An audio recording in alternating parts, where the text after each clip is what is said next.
Bonjour à toutes et à tous, merci d'écouter ce nouvel épisode du podcast Tech Rocks. Aujourd'hui, j'ai envie de vous parler d'un événement que vous ne voudrez pas manquer, qui est le Tech Rocks Summit 2024. Les 2 et 3 décembre, on se retrouve donc pour 2 jours intenses de conférences inspirantes, de discussions passionnantes et d'expériences qui sortent de l'ordinaire. Ce sera l'occasion parfaite de découvrir des idées neuves, d'échanger avec des leaders du secteur et de se plonger dans le thème de la résilience dans la tech. Ça va être un moment vraiment unique, donc si vous avez envie de vous enrichir, de networker ou juste de vous inspirer, eh bien on vous attend, le lien est en description de l'épisode de ce podcast. J'espère qu'on vous y verra nombreux et nombreux et on a hâte de vous retrouver. À très bientôt.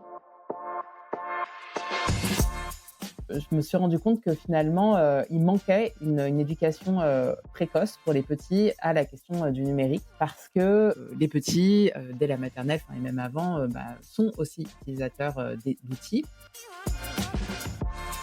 L'impact que j'ai vu dans mon post sur les soft skills et les métiers de demain m'ont donné envie de créer SoftKids. Donc, c'est des applications, soit pour développer les soft skills à la maison avec ses parents, avec des mini-séances de 12 minutes en moyenne. On va cultiver la confiance en soi, la persévérance, l'accueil des émotions, ou soit en classe. Bienvenue dans un nouvel épisode de notre série thématique dédiée à nos speakers du Tech Rocks Summit qui se tient les 2 et 3 décembre 2024 au Théâtre de Paris. Je m'appelle Nathalie Lamy, je suis dans la tech depuis 26 ans et membre de Tech Rocks depuis le tout début, en 2017. Cette année, je co-préside avec Philippe Ansarguet le Tech Rocks Summit et j'ai le plaisir aujourd'hui d'accueillir Amélia et Solène. Alors Amélia, est-ce que tu peux te présenter en quelques mots déjà pour commencer ? Oui, bonjour, je suis ravie d'enregistrer ce podcast et bientôt de participer au Tech Rocks Summit. Donc moi, je suis Amélia Matar, je suis la cofondatrice de Colory. Après un parcours de quelques années dans l'écosystème Startup Tech, j'ai fondé cette EdTech dédiée à l'initiation au numérique dès tout petit, avec une approche assez singulière puisqu'on propose une approche totalement déconnectée, sans écran, par la manipulation, le jeu, la lecture d'histoire, etc. Colory existe depuis maintenant presque 7 ans et on travaille avec les collectivités territoriales principalement, avec aujourd'hui 84 villes en France qui nous permettent de déployer notre approche auprès des enfants un peu partout sur le territoire français. Et voilà, sur une touche un peu plus personnelle, moi je suis une lectrice effrénée. Voilà, si vous me croisez, probablement que j'aurai un livre sur moi, j'ai tout le temps un livre sur moi. Et toi Solène, dis-nous un peu. Alors moi, je suis Solène Boquillon-Le Goisiou et après un parcours de 15 ans de DRH à l'international, notamment chez Shell, l'entreprise anglo-néerlandaise, j'ai fondé SoftKids, qui est donc une application qui permet de cultiver les soft skills des enfants, parce que quand j'étais DRH à l'international, j'ai vu l'importance des soft skills. J'ai travaillé sur les compétences de demain et sur l'impact de l'intelligence artificielle sur les compétences dont on aurait besoin. Et en travaillant là-dessus, j'ai découvert que toutes les ONG, OMS, OCDE, World Economic Forum recommandaient de développer les soft skills des enfants dès le plus jeune âge. Comme j'avais 2 side projects sur mon dernier poste de DRH, un premier personnel où j'étais présidente d'une crèche parentale associative que j'ai co-dirigé pendant 6 ans. Donc, je me suis intéressée au sujet d'éducation. Et un deuxième où, en fait, j'étais scout pour Shell Venture Capital et j'essayais de trouver des startups dans lesquelles Shell allait pouvoir investir. Et donc, je baignais dans l'écosystème startup. Et ces 2 side projects plus l'impact que j'ai vu dans mon post sur les soft skills et les métiers de demain m'ont donné envie de créer SoftKids. Donc, c'est des applications, soit pour développer les soft skills à la maison avec ses parents, avec des mini-séances de 12 minutes en moyenne. On va cultiver la confiance en soi, la persévérance, l'accueil des émotions, par exemple. Ou soit en classe, on est lauréat d'un appel d'offres pour accompagner 500 000 décrocheurs scolaires dans 8 académies sur 5 ans. Et donc là, c'est à la fois l'application, mais aussi des séances en classe, en face à face. C'est super intéressant ce que vous faites toutes les deux.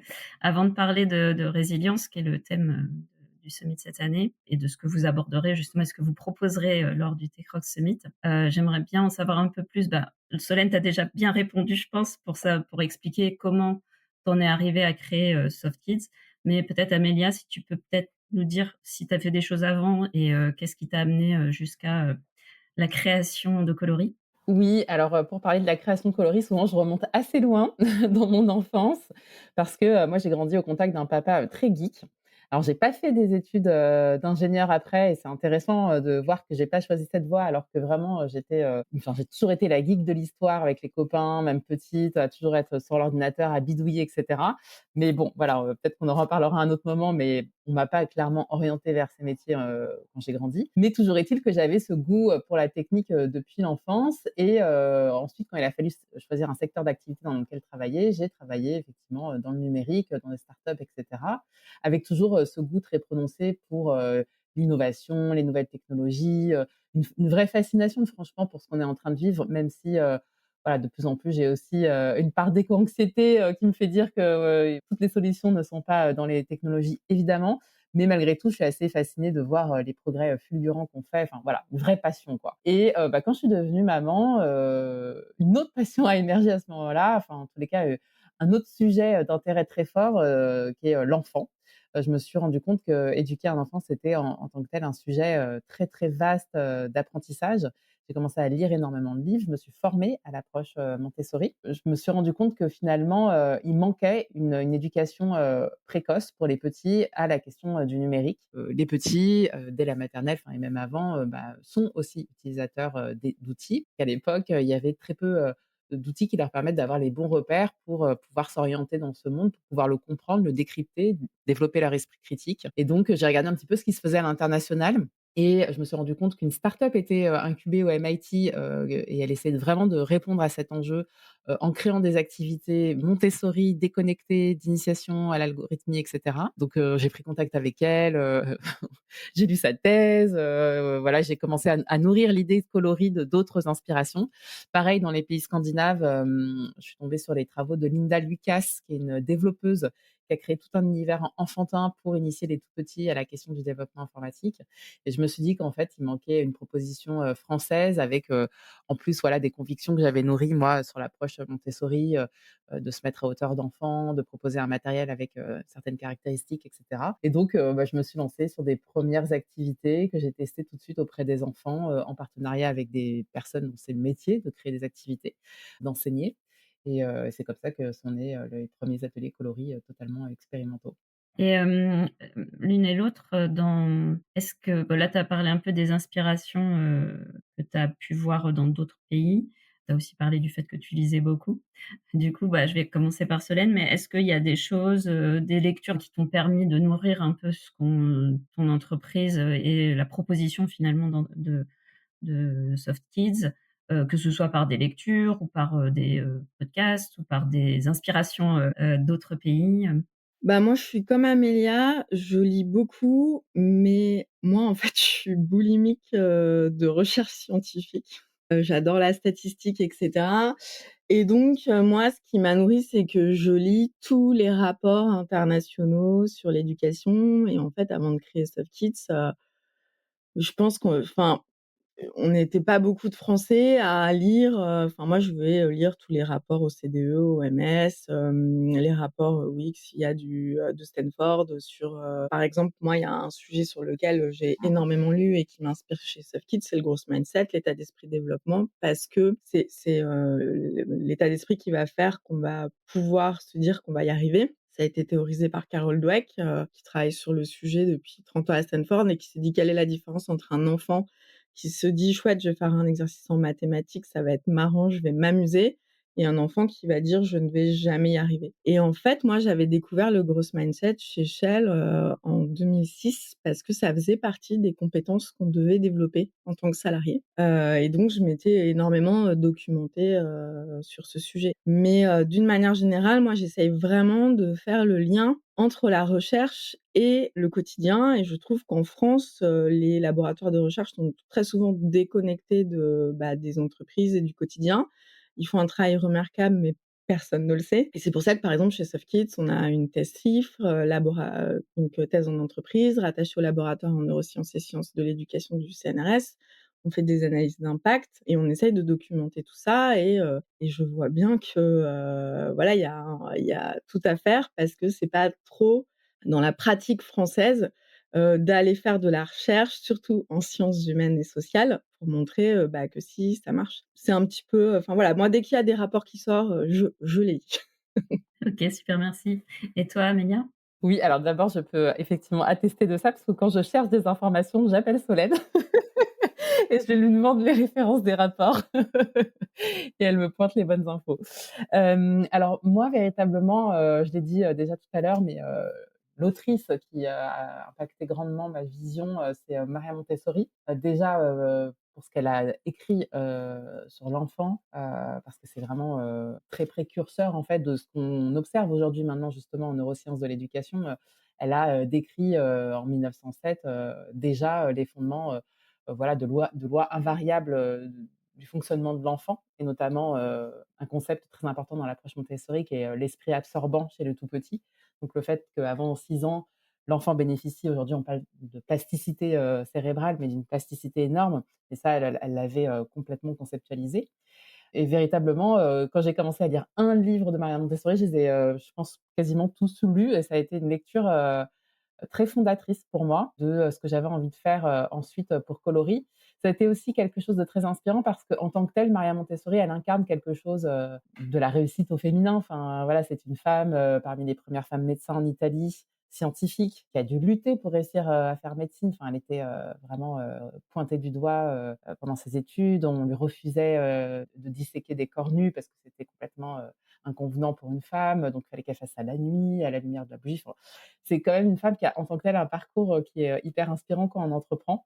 L'autre autrice, bien plus tard, qui m'a beaucoup inspirée, même si, aujourd'hui elle a tendance un petit peu à prendre du recul par rapport à Maria Montessori, c'est Céline Alvarez, qui a été importante parce que, elle aussi, elle a eu un peu cette espèce d'épiphanie en lisant, Maria Montessori, en se disant: «Mais c'est» en fait, elle a quelque part, elle avait compris énormément de choses. C'est pas si compliqué de mettre ça en place aujourd'hui dans nos écoles et elle a fait cette expérimentation à Gennevilliers et pourquoi Céline Alvarez est importante pour moi? Parce que moi, j'ai aussi grandi dans un contexte, effectivement, de banlieue et Montessori aujourd'hui en France, peut-être moins dans d'autres pays, mais c'est très, très élitiste. Ce qui était pas du tout la proposition de départ, de cette pédagogue puisque la première école Montessori, c'était une école presque pour les enfants des rues, hein, dans le quartier de San Lorenzo à Rome, qui est un quartier très pauvre et donc du coup, Coloris, c'est aussi la volonté de pouvoir aller là où sont les enfants, et peu importe le milieu, dont ils viennent et peu importe aussi, le genre. C'est-à-dire que pareil, sur les sujets, d'initiation à la tech, à la programmation et cetera, on voit bien qu'il y a un problème de mixité aussi dans les ateliers,